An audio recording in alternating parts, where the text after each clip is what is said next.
Welcome back, fellow heretics, to Fireballs and Heresy. This week, we introduce Wisp Billowgust and see how his adventure begins. This is Punishing a Paladin.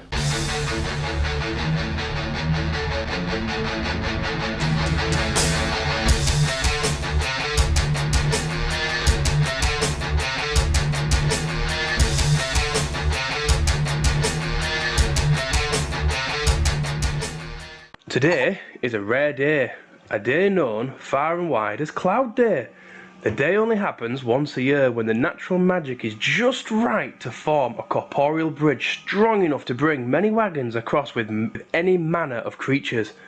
This bridge begins at the Genside Cloud City, Briathon, seemingly made out of the same white marble as the golden trim as the city itself. The bridge snakes down from the heavens and rests upon the cliffside, where a small white brick single-room building with a terracotta roof stands, eternally waiting with its lone guard. Here, we will find Wisp. And Wisp, introduce yourself, please. Okay, so sitting there is heavily armoured at this point, as he's a paladin.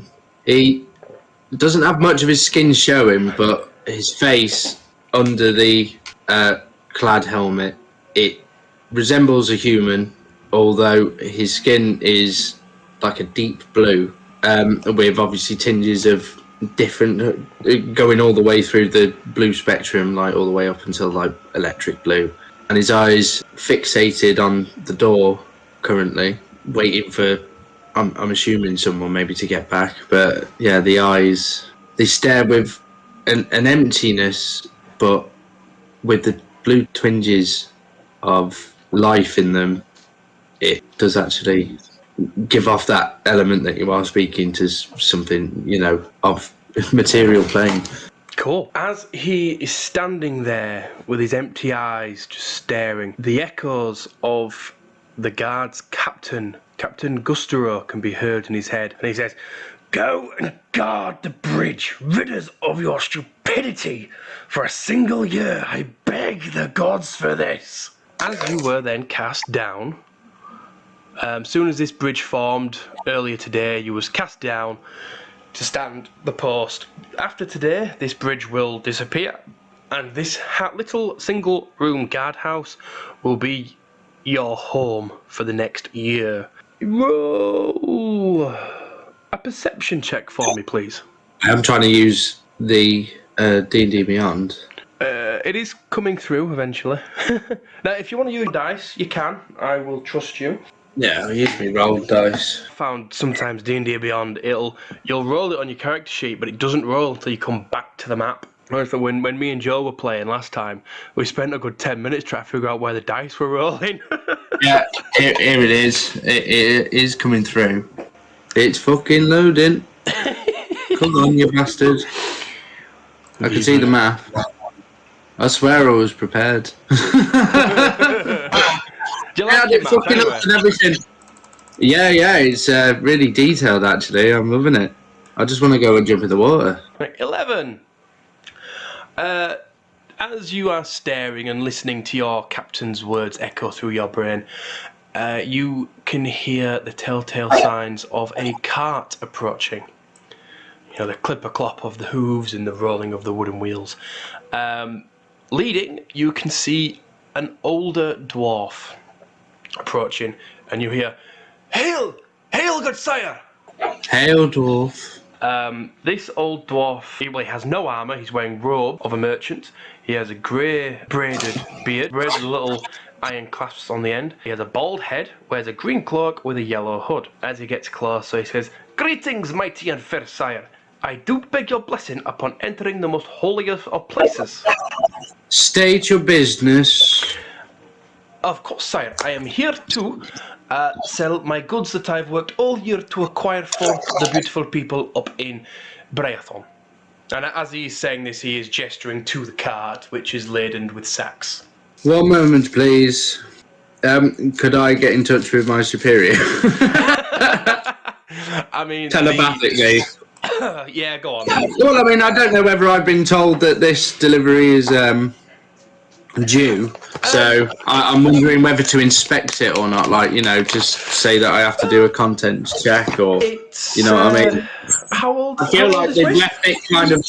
I feel like sorry. How old? Yeah, how old is he? 60. 60. So Wisp would know that when the bridge comes, merchants do flock for the day. Yeah. A couple have already gone in early doors before you came down to relieve the previous guard. This would just appear to be another merchant on his way in. Well, I mean, I'm just sort of thinking to myself. I don't know what the protocol is. Like, I have just been kind of literally dropped here. Like, It I've just been shows I've been feather training falls system. down.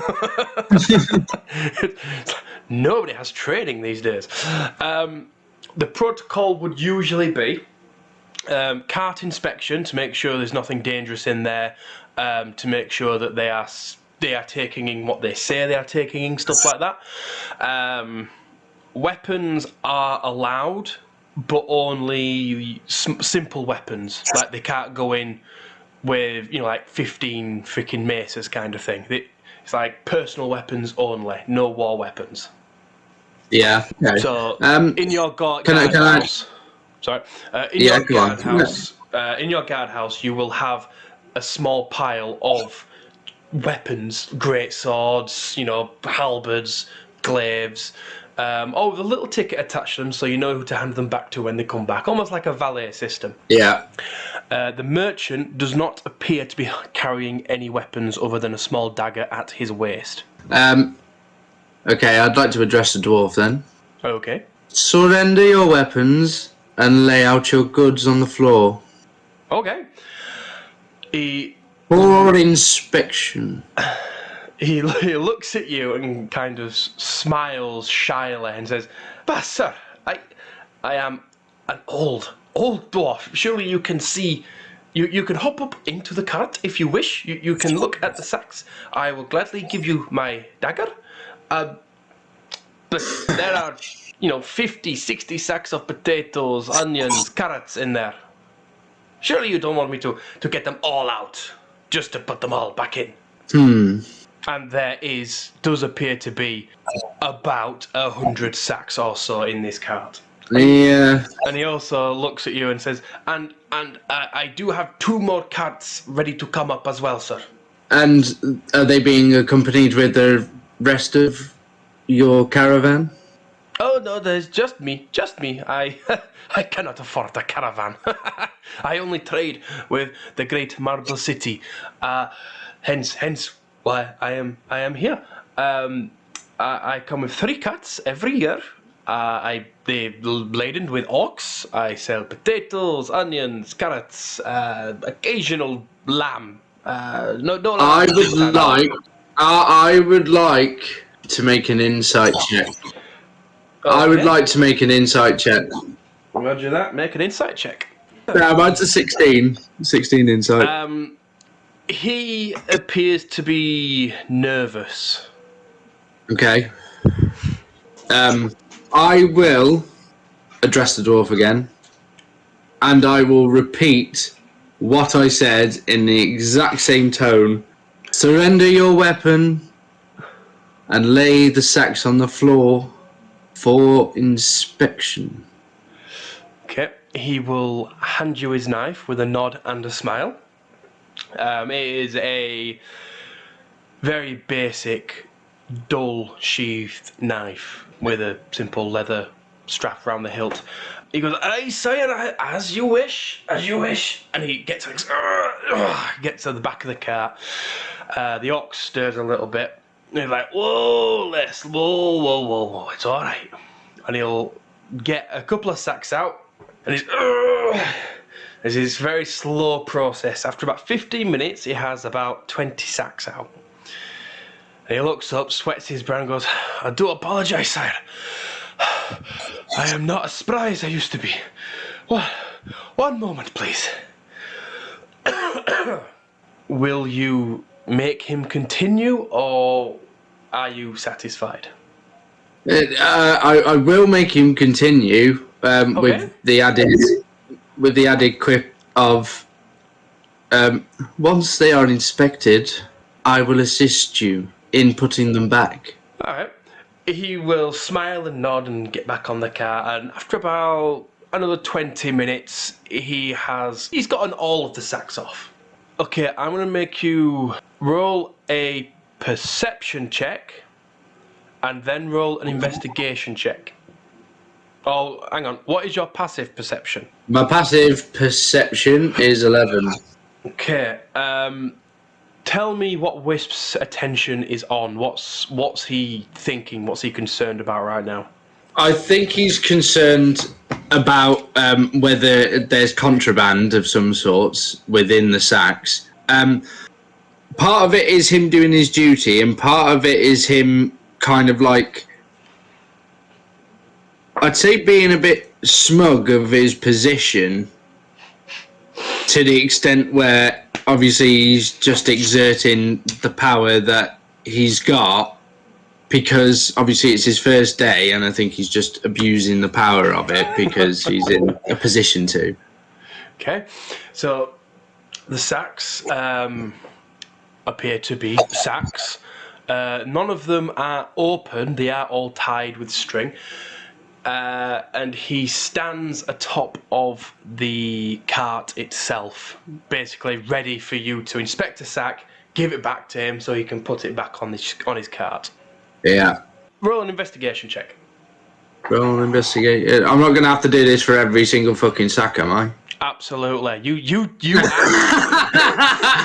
Can I just roll a D100 and see how many of the sacks I get to? You asked for this. Dirty 20. It does appear to be everything he said. Carrots, onions, potatoes. There's some shallots in there. Some asparagus as well that he didn't mention, but you don't find any contraband. No, asparagus is against the law up in my Sky City. We smoke that and we get high as fuck on it. Got some asparagus leaf, fucking hell. That'll take you on a trip, man. You're going on a hero's journey. Dear. Only for gymnastics. He will offer you a coin and say, if you don't mind, sire, pass us the bags. Yes, indeed. So as you pass the bags, he very carefully puts them down on the fur-lined bottom of the carts, and he places them across the cart. He will then say, are you satisfied, sire? May I go and venture into the holy places? Do I have your blessing? Aye, you may pass. Okay. He will get himself down. Touching his knees, touching his back, lower back. He's like, oh, yeah. And he will then lead the cart up the marble bridge. It'll take about 15 minutes to get up there. You'll see the cart disappear below the portcullis, and then you'll see, after a few minutes, him heading back down the... and he'll give you a nod as he stumbles past you, and he will go back down the mountain pass. After about 15 minutes, he will come back with another cart. And he'll smile at you and go, hey, another inspection, sire? Describe your wares.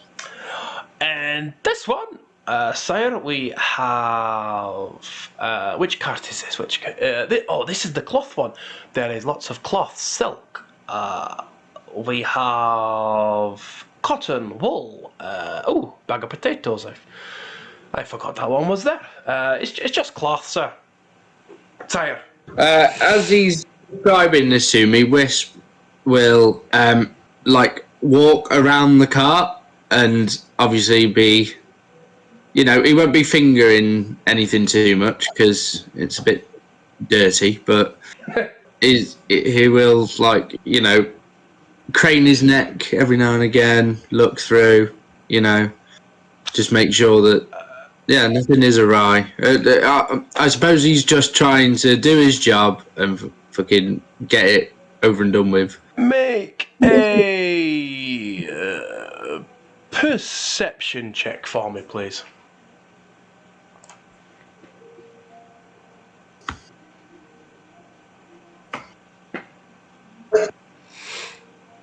Oh, not so good.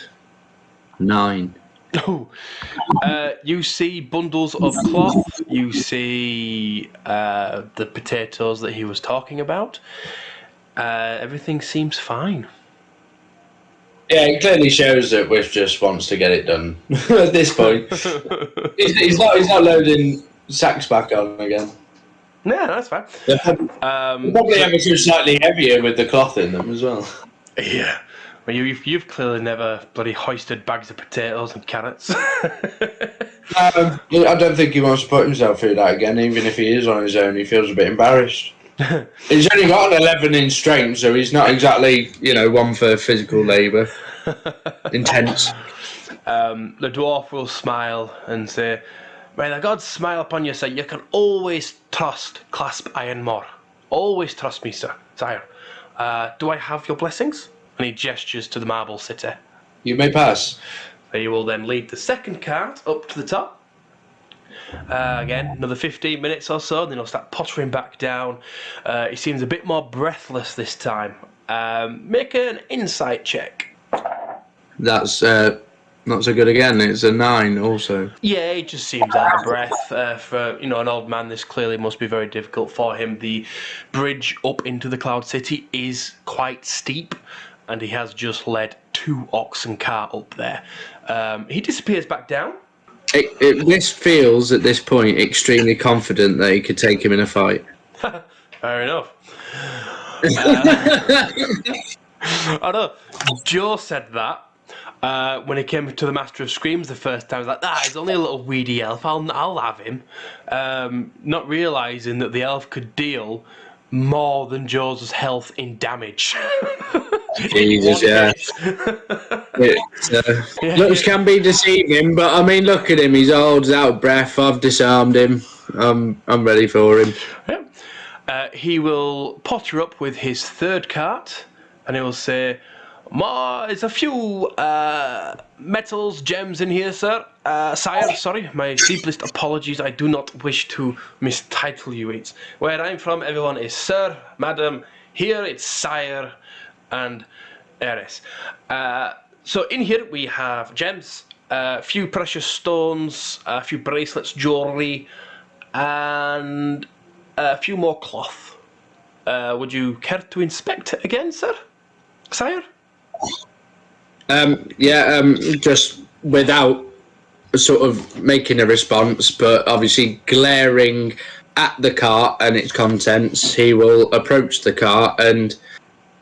Do I in fact see glistening? Everything appears to be wrapped in sacks. Oh, well, I'm half tempted to get him to fucking lay it all out at this point. And there were chests as well.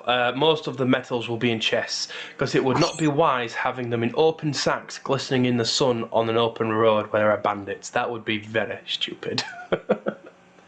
Are all of the chests kind of like easily accessible? They all or are some of is at least one of them accessible? They'll Easy. all have a big rusty, bold padlock on them. But he will see you eyeing it and go, "I do have a key, sire." And Then please. He'll say, "Please choose a box, choose a chest." How many do I have to choose from? There is about 15 chests there. Okay. Well, how many will you open? I'll open, let's say, 4. Let's go with about 4 chests for now. Oddly specific, but I'm trying to drag this section out because I know what's coming. Do you? No. Oh, they were discussed it, haven't we? But the fact that I don't know what's coming is making me wary. Oh yeah, your input, I just very disregarded that, and I wrote my own story. I've got 3 pages here of dialogue and stats and checks. Oh, fucking brilliant. Well, when we're done, I will send you the document just to see what you missed. Yeah, okay. I'll open about 4 of them. The first chest will be empty, and he will say, "That is for coin, sir, for trade. When they pay, I put in there. Or obviously, sire. He'll open up the 3 others, and there sure enough there'll be a box of gems, box of very feminine, thin, elvish jewellery, and there will be very thick, war-torn, dwarven jewellery as well in the final box. But everything appears to be above board. Okay. I do not wish to rush you, sir, but the day is getting on. Do I have your blessings? As beautiful as this city of yours is, I do not wish to be stuck there for a year. I have family to get back to if you would be so kind, sire. You may pass. He will nod and he will give you a small coin purse for your troubles. Inside, there will be 20 gold. Oh, well then. I suppose I am just doing my job. That's cart 2. That's cart 3. I did very well to remember what was in those. So as he putters up, you see him eventually disappear below the golden portcullis behind the white marble city walls. Make a perception check for me, please. Oh, that's a 3. Oh. You occasionally hear... Getting tired now. Yeah, he's done too much work. He's watching the birds. He's not paying attention. He's seeing 2 beetles fight, and he's just betting money on them. Oh, yeah. Go! Come on, Lucifer, fight! He sees one of the beetles get the other beetle into a headlock and then lead it to the edge of the cliff and throw it off, and you see yourself shouting, "This is Brayathon!" Right, so after about 10-15 minutes, you start getting bored. You know, you're picking your teeth, just looking around, looking at the weapons that are inside your hut. After another 10 minutes pass, you hear a chink of metal on metal. You don't think anything of it. It's probably the blacksmiths, and you keep hearing it more and more frequent. You then hear a woman scream. You hear the battle horn bellow in the distance. What would you like to do? Could I attempt to contact the guy who was in my head earlier? No. We never actually contacted him. I thought you said he was in my head. No. Well, you asked if you could telepathically speak to him, and before I gave you an answer, you started talking to the dwarf. But yeah, you can certainly try to contact Captain Gustero. Okay. Well, I suppose I don't know what methods of contact I would be able to use. I don't actually have anything. Then no. If you do not have a way to contact him, you may not contact him. Fucking hell. I'm an idiot. Agreed. I'm going to use Divine Sense, please. Oh, okay then. Describe what that does. As an action, you can detect good and evil until the end of your next turn. Obviously not in combat, but I'm just using it retroactively, I suppose. You can sense anything affected by the Hallow spell, or know the location of any celestial, fiend, and undead within 60 feet. That is not behind cover. I mean, let me just get the ruler out, but... Yeah, it's 160 feet from you to the gatehouse. Okay. You don't sense any of the above. You don't sense any evil in your vicinity of 60 feet in any direction. But as you are now paying attention, you can hear the metal on metal, swords clashing against axes. You can hear the screams of death. There is a battle going on up in the city. Well, I mean, when we talked about it, I kind of didn't make it, did I? I went and sort of got into the guard post? You can do as you may. I have contingency plans for everything. Well, I'm going to shoot myself in the foot here. I have contingency plans for every decision you may possibly make that I could think of. That's why there's 3 pages. Right. Is the dwarf with me? No, he went up into the city. He's up in the city. Yep. He took his 3 carts, and when the final cart was up there, he stayed up there to peddle his wares. It's very conflicting because obviously his city's under attack, but like he doesn't know how or why. So I'm urging like go to the city, but at the same time, like if I leave the guard post and the fucking bridge is still up, then it could potentially leave it open to more attack. And I don't know what I could do as one person. The bridge, at the end of the bridge, there is 15 feet from the start of the bridge to the portcullis. Up and to the portcullis, there's just one bottleneck. There is only one way in through the bridge. Yeah. So you could get to the top of the bridge where the portcullis is, and that little plateau there that I've just... No, hang on. This plateau here. Yeah.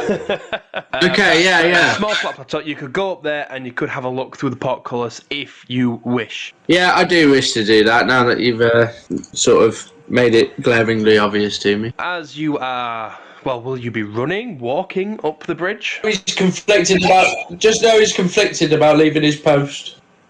Yeah, your confliction is noted.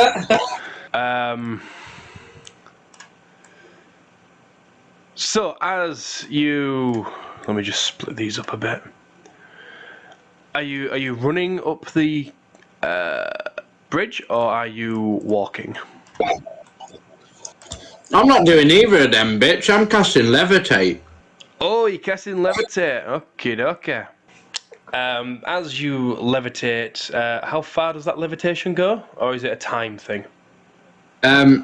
It is... Move up and down as part of your move. Otherwise, you can use an action to move. Wait, hang on. I can't believe I don't know this automatically. Maybe I don't use levitate because it only says I can go up and down with it.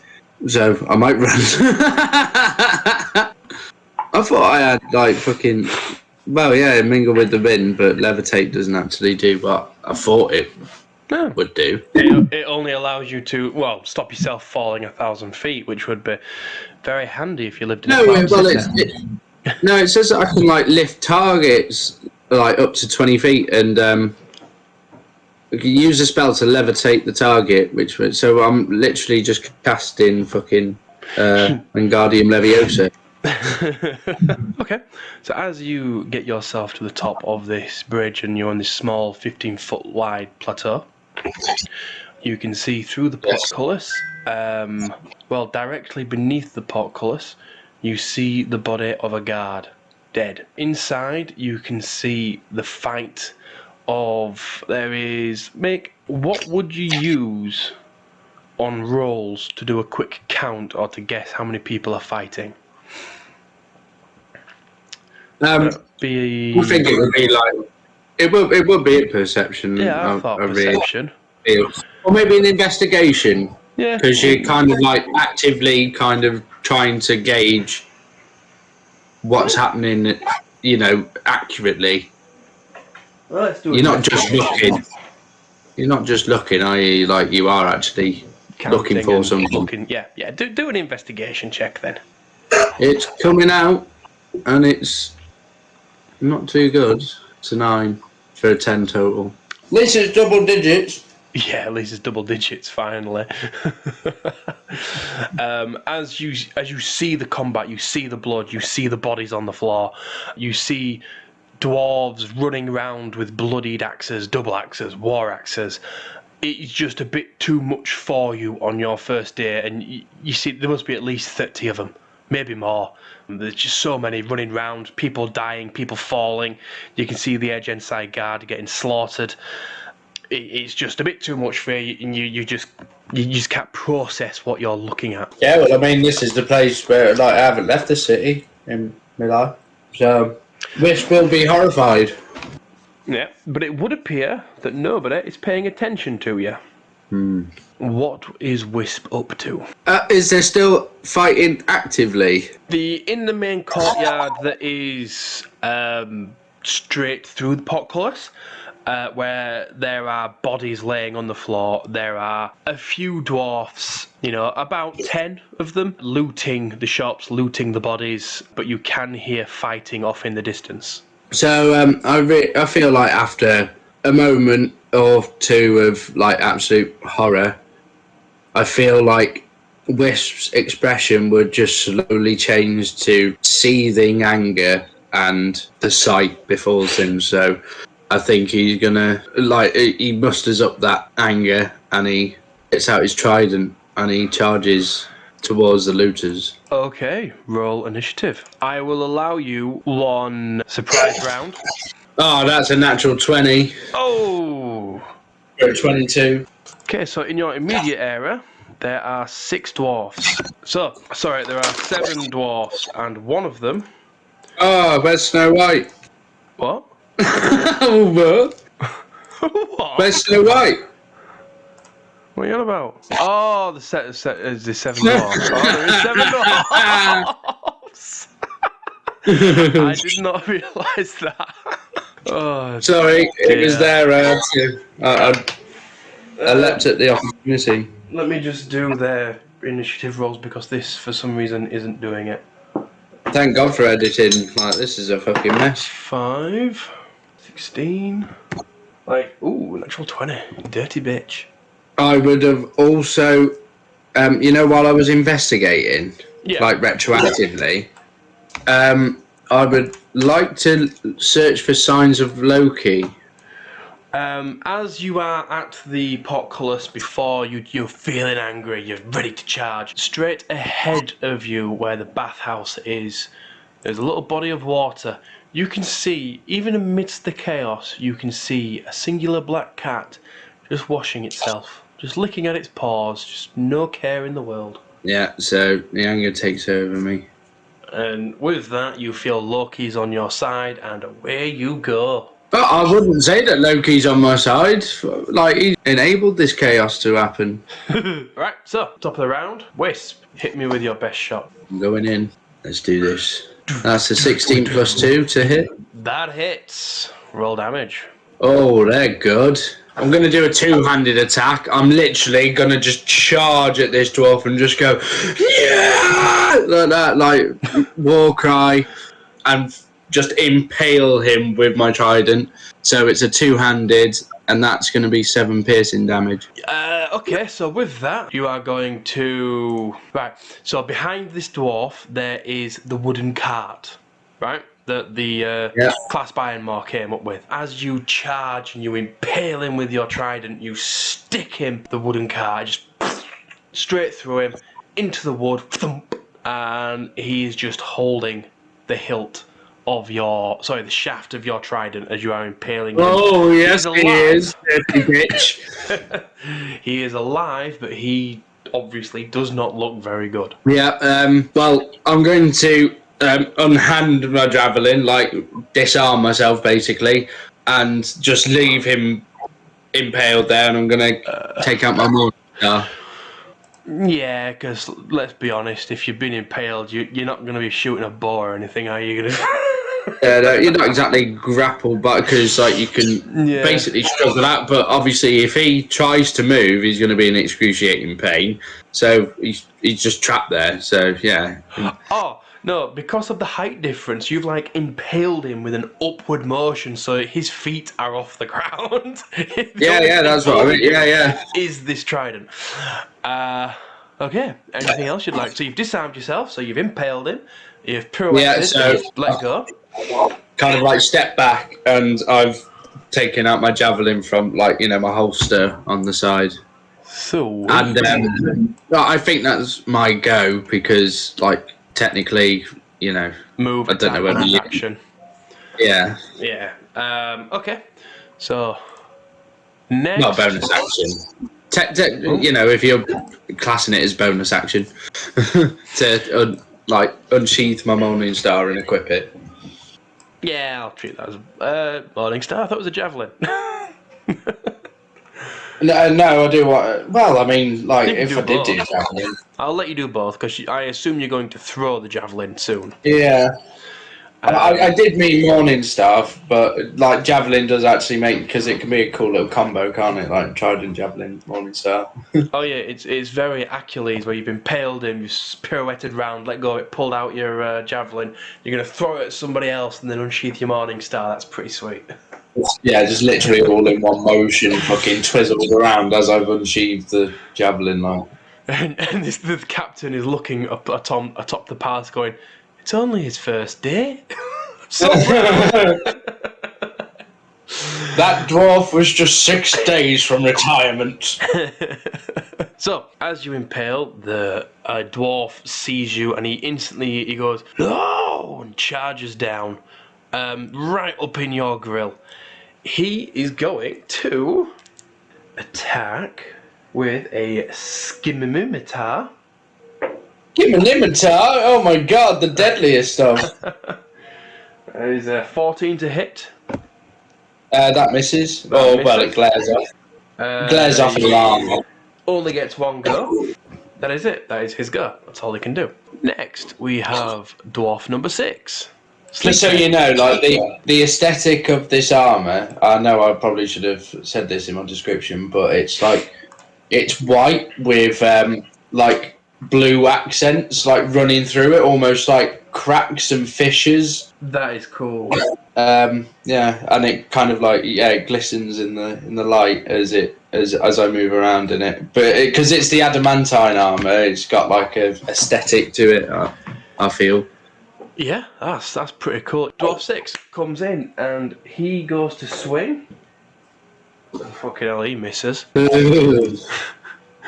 Dwarf 3, where are you? Another dwarf runs out. He's like, "Ah!" He runs round to your flank. They are now flanking you. Ooh, it's a dirty 20 to hit. Yeah, that hits. With a great axe. Oof, oof. Fuck me, man. Mate, those are my hit points. I'm down. So, this dwarf will come. He will be frothing at the mouth. He will have a great war axe in his hand. And as the others are coming round you, he will come round your flank. But he will not use the blade on you. He will use the top of the war axe, where the both sides come in, and he will just clock you in the face, and and you will feel yourself going down unconscious with non-lethal damage. Oh shit! What do you expect? You went into a courtyard with bloody 15 dwarves. No, 7. Well, no, those are the ones that you could see. Well, I mean, I was giving it. Well, you started off well. Anyway, so you are unconscious, and in this time, the dwarfs continue looting, continue fighting. As you are coming round in this courtyard where all the bodies are and the blood, you can hear cheering going down the bridge, and as they're going down the bridge, you hear, "Careful, you lot! There's a guard down here somewhere. If he knows what's good for him, he'll stay hidden. How many can say they can sack a magical cloud city in less than an hour? Us, the Iron Claws!" And then you hear like a chorus of, "The Iron Claws!" behind as they go further down. As you are coming to, you'll now hear a "Now!" as you'll see Captain Gustero and the rest of the guard charging into the courtyard. What would you like to do? See, but I'm where I was. Yeah. And been moved. Yeah, you can move. You can do whatever. No, you I like. haven't.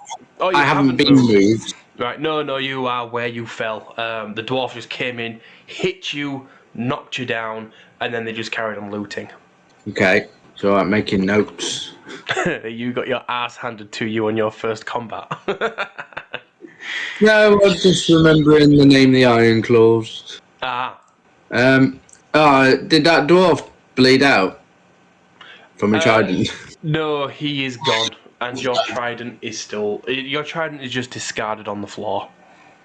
Okay. I'll reach over for me trident. And you will hear, You are supposed to guard the doors. And Captain Gustro will be striding towards you. His face looks like a beetroot. You was not aware that his face could go red, but it has gone very red. Okay. Yeah, I'm gonna still reach for my trident and like try and pull myself up with it.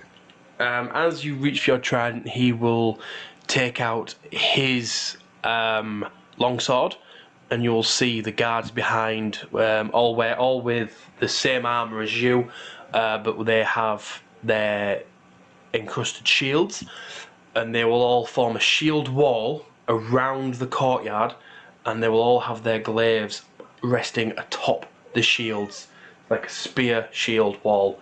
Captain Gustero has drawn his longsword. He has stopped as he saw you reaching for your trident. He goes, So what of it? They give you some gold, you let them through, and then you take what you want? And what do? Betray you like you betrayed us? I have not betrayed you. We have all been betrayed. Then tell me, I pray, how did they get in? I know not how they got in. They must have had some magical assistance. I'll tell you how they got in. You rolled shitly on your investigation checks. If you rolled more than pretty well. 15, this is what you'd have got if you'd have rolled at a 15 or higher. As you're inspecting the sacks, you see an axe clasped with a hand around the shaft, trying to be hidden between two sacks of potatoes. As you look deeper between the two sacks, you can see green eyes scowling angrily at you with a ginger eyebrow. It does not attack, it appears to be waiting to see if you've seen him. Oh, motherfucker. And if you chose to act upon it, 5 bandits would have jumped out and attacked you. But if you didn't act upon it, they would just carried on as normal. Fucking bastards. So, as you say, you don't know how they came in. Captain Gustro will just spit on the ground and say, You're as useless as your pig of a father. At this moment, a woman dressed in a white, delicate silk robe will come forth from the shield wall. This is your mother. She does have a cut across her face from what would appear to be a ringed hand, from a slap from a ringed hand. You know Captain Gustero does have a heavy ring on his hand. It would appear that this was likely done an attempt to punish her for your negligence. Her white robes have been dirtied and spattered with blood. She will approach you. She will give you one last hug. She will take her necklace and present it to you. This necklace, the smooth metal has a black hue. It will circle before it meets at the base of the curves to resemble 2 long black curved horns. This is resemblance of the horns atop Loki's battle helmet that signifies luck within chaos. She will smile at you and she will say, May the laughing god forever smile in your presence. She will turn her back on you and return to the crowded, speared wall. Captain Gustero will sheath his sword. He will throw down his gauntlet and say, Wisp Billowgust, you are hereby banished from the city of Marble in repentance. You must hunt down and kill the Iron Claw gang and bring back everything they have stolen from us. And you must bring back the Air Stone. He will come up to you. He will remove your left shoulder pad, which holds the image and heraldry of the Marble City. He has stripped you of your title and your inheritance. You are effectively disowned from the Agenzi Brethren. The Airstone is basically their king's jewel. It is a small blue stone with a lightning blue orb in the middle that pulses. It is their symbol for their right to rule the skies. And the Ironclaw gang have taken it. Right. Okay. Wisp will naturally be hanging his head in shame for the entirety of it. Well, ever since he adorned his father's necklace, and probably looked up at his mother one more time. He'll be sort of like hanging on his trident, quite weak, and As you are, standing there almost in shock, trying to process what's happened, the guards will begin, covering the dead, moving the bodies to the side, clearing a path, being as respectful as possible. You will see guards that that you have trained with, people that you have grown up with, friends that, childhood friends that you played with in the streets. Some of them will look at you with sad eyes and then quickly look away, just looking at the ground, continuing what they were doing. None of them will speak to you or come near you. okay, yeah. Well, I will obviously turn and obviously is the sky bridge still active? The sky bridge is still active. Are you going to go towards it? Yes, gonna head to the sky bridge. As you are walking past the portcullis, you will see a very old woman. Sorry, not a woman, an elf. Her hair is slicked back with sweat. She's wearing a green robe with gold trimmings. And as you walk past her, she will say, "If you go to the town of Jane, you will find the path for your repentance. Go there in the great North Continent. Find a group. Do what is right. And may the laughing God forever smile in your presence." And as she says that last bit, she will lean forward as if keeling over something. Her hair will drip with sweat, as if dripping into a ball, and she will fade and disappear. Yay. Well, I have my coordinates. I'd like to at some point as well, obviously between here and there, use a lay on hands for myself. Oh, yeah. Town of Jane from where you are it's a couple of weeks' walk. You will have many a long rest in that time. And that is where we will leave it for this week's episode.